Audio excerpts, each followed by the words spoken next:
Irish politics today is very much a multi-party system. You have the ruling neoliberal Conservatives and the Conservative neoliberals, the three social democratic parties that all hate each other, the chud, the irrelevant, and the consequences of your own action. But for most of the 20th century, it is very much a 2.5 party system, with Fianna Fáil sticking out alone, Fine Gael and Labour going to coalition to counter them, except when Labour went into government with Fianna Fáil, because I'll be real, Labour would probably coalition with the Ustage if it meant they could get 2 cabinet positions. But throughout the 20th century, there were many minor parties that arose in Ireland looking to change and challenge the existing political order. Hey Caro didn't upload in a year, he promises to stop doing that. Today we're going to be looking at often overlooked force in mid-20th century Irish politics, a party that shook up the political establishment of Ireland, which looked like for a brief moment it would become the new dominant force in Irish politics, only to fail miserably, peter out, pull out of a 6-story window, and then die. This is the short-lived history of the children of the Republic, Clann Na Poblachta. During World War II, we in Ireland decided, quite bravely, to be massive parties and not get involved. This is mostly because the costs involved greatly outweighed the benefits. Ireland at this point barely had a military to speak of,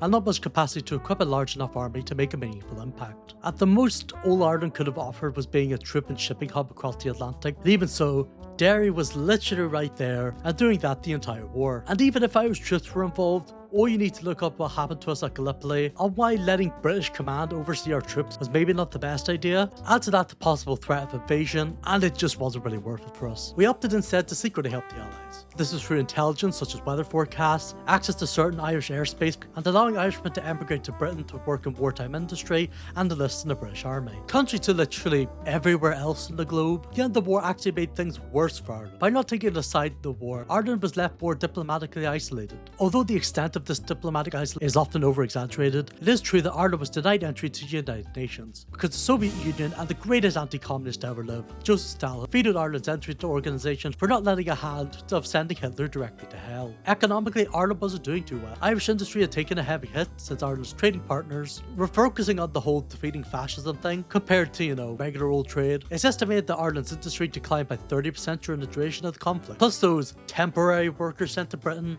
decided they'd actually rather stay there because Ireland was kind of a backward tool. That last part is a running theme for most of 20th century Irish history, I'm not gonna lie. Rationing was still widespread, with bread having to be re-rationed after a bad harvest in 1946. In addition to this, labour unions were upset due to the government's reluctance to stop wartime wage freezes. Speaking of the government, at this time it was run by Fianna Fáil, who I refer to as Fianna Fáil because I'll be honest, I do not like them. At this time the party was led by Eamon de Valera, who is a complete Burke. I will be fully transparent, I do not like Eamon de Valera. He will be my punching bag anytime he is brought up. The best way I can describe it, way a lot of American history YouTubers despise Woodrow Wilson, admittedly for good reason. He's basically my Woodrow Wilson, except admittedly a lot less racist, unless you can't be anti-British. In that case, he's every Grand Wizard and the ghost of Jefferson Davis fused together. Not all was looking terrible for the incumbent government, however. In 1945, the Fianna Fáil candidate Sean T. O'Kelly successfully won the presidential election. Although the president is largely a ceremonial role and can realistically be replaced by an automatic pen, it is to this day a good general indication on how popular the incumbent government is. These fortunes would not last long, however, as we come all crashing down in 1946 with one of the most severe labour disputes since Ireland's independence, as Fianna Fáil will make a mortal enemy, Miss Patterson and her horde of rabid,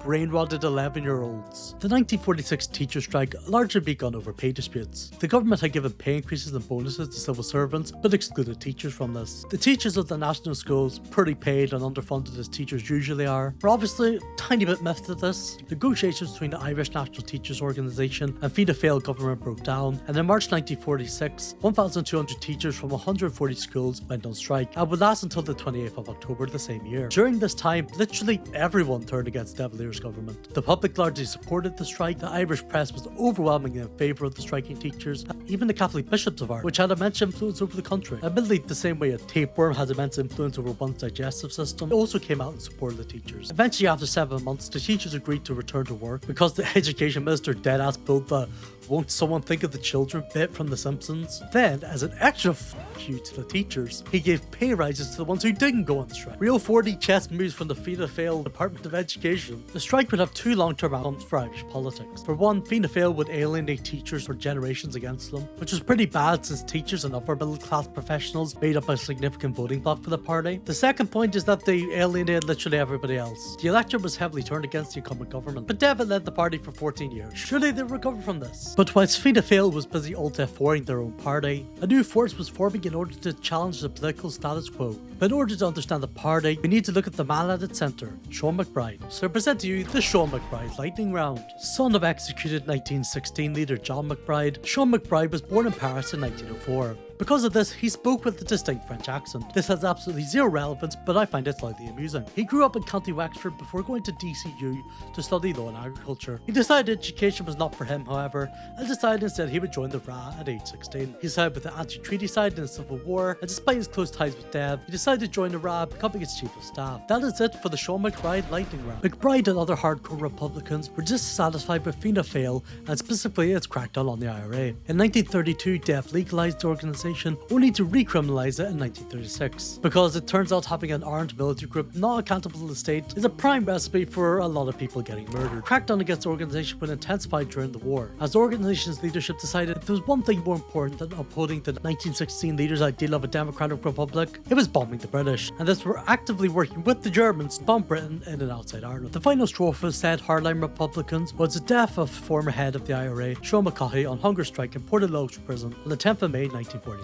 2 months later at Barry's Hotel Dublin, they announced the creation of a new political party, Clann Na Poblachta, the Children of the Republic. When it comes to party policy, Clann Na Poblachta can best be described as a social democratic party based in conservative Catholic principles. The party believed that Fianna Fáil's physical conservatism was ruining the country, causing people to move to places that weren't as shitholey like Britain and the US. One of their priorities was to curb emigration by modernising the economy and partaking in major public spending increases, particularly in the energy sector and constructing of social housing. They also want this social housing to be of a decent standard, to introduce a minimum wage and a big education, including university free. Fianna Fáil saw policies like this and immediately started thinking, OMFG, this is literally IRA communism. Personally, as someone who has tens of thousands in university debt, I can only think of the blessed timeline where university was made free by the Clan, only for it to be immediately reversed under the next Fianna Fáil government. Because repeat it with me, De Valera is De Valera, and De Valera is a Burke. The party's social policy, however, would certainly paint them as anything but communist. In other words, they were still fully on board with the Catholic Church basically run the country behind the scenes. But perhaps the party's biggest stance was with its foreign policy, more specifically in Ireland's relation to Britain and its empire. Since the 1937 Constitution, Ireland stood in a weird limbo within the British Empire. Infamously, the 1921 Anglo-Irish Treaty made Ireland a dominion of the British Empire,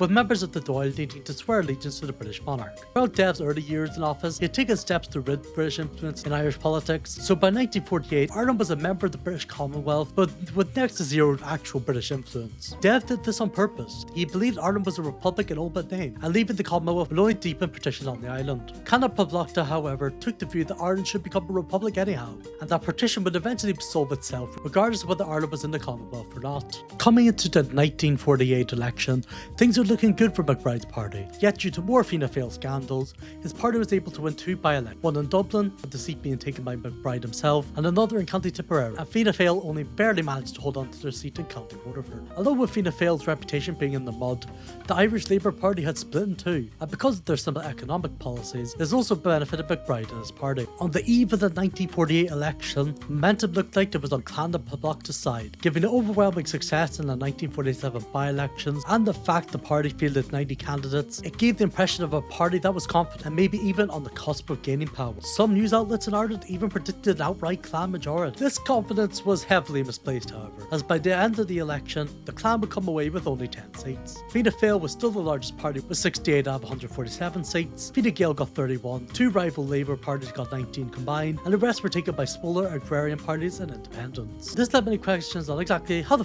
do you make a government out of this? The Civil War was still a living memory, so a grand Fianna Fáil Fine Gael coalition was pretty much a fantasy. And with Fianna Fáil's recent bad track record, would the smaller parties even be willing to cooperate? De Valera's Times Tea Shop? What would this new government look like? Would it even function? Would it be able to stop Ireland being a backward toll? Find out in 2 weeks' time in the follow-up video, but spoiler alert, probably, definitely, absolutely not.